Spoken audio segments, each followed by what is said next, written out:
This is Scott Beck with the Becker Private Equity Podcast. Thrilled today to be joined by Rick Kes. Rick is a partner at RSM and shares with me regularly, shares with us regularly, our listeners, what he's seeing in the private equity industry. Rick, let me ask you to tee it up with a couple of thoughts on what you're seeing. I just recently saw the Bain report and said deal volume after being down significantly in 22 and 23 is creeping back up a little bit in 24, but still pretty slow. That's the Bain mid-year report. What are you seeing out there? What's your sense of what's going on out there in the private equity business?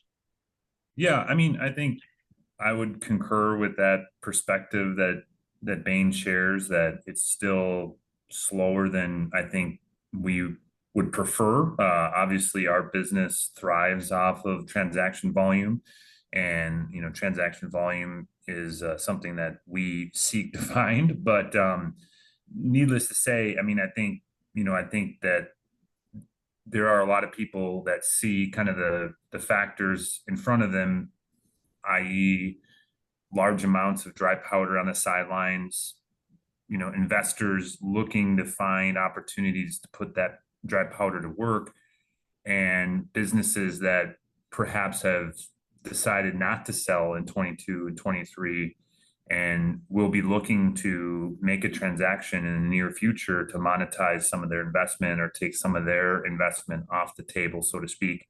So I think there's just so many factors that a lot of people like me and others that kind of track the industry feel like there's a lot of reasons why there should be a lot of deal activity, but there's one reason why there isn't. And, well, not one, but one big reason is interest rates and how that impacts just the overall economic, calculation of making a transaction. And, I think we continue to look at sellers and wonder, will sellers start to readjust their expectations on deal price? Because, there's only certain levers a private equity firm can pull to make an economically viable transaction.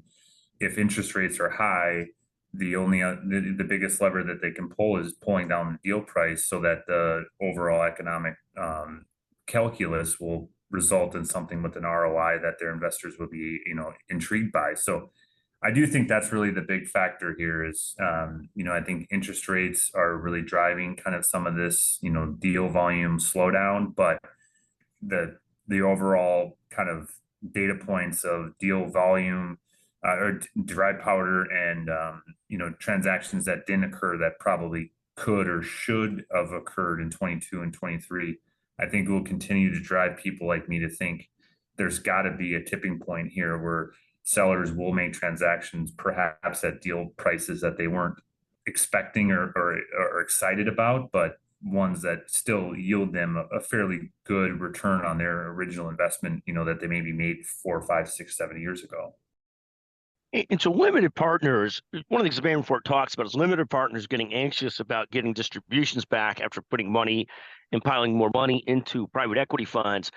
Do you hear a lot about that anxiety to start to move things along, or just because of pricing, even though they might be anxious to get distributions back, there's only so much that can be done by PE funds because the price is just not there to get back distributions where people would like it?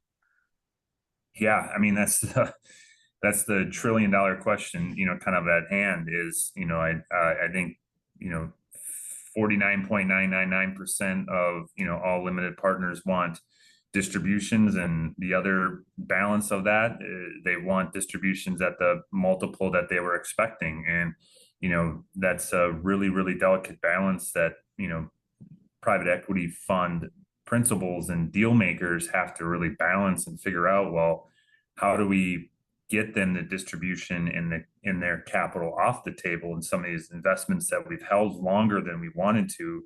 Oftentimes we're seeing in some of these investments, kind of go into the 6, 7, 8, 9 year mark because of where we're standing today. And, I think a lot of organizations thought, these transactions should have flipped, 2 or 3 years ago. And now, the deal price, like you're pointing out, is just not where they wanted it. But is it good enough is kind of the question, I suppose. And that will be the thing that I think we'll continue to kind of wait for, is when that decision on, yes, this ROI is still, it's still a successful investment for us. We still are providing distributions back to our owners, albeit maybe not at the multi percentages that they were hoping for, but still something that will continue to get them excited for the next investments that we would like them to make. Anything else that's top of mind that you're thinking about in watching the PE space currently? I think, absent transactions, most of our private equity clients are continuing to ask us questions about, how do we really create value in what we have, and how do we create and optimize our businesses so that perhaps they have a higher multiple just because they're more scalable or more professionalized than they were a year ago.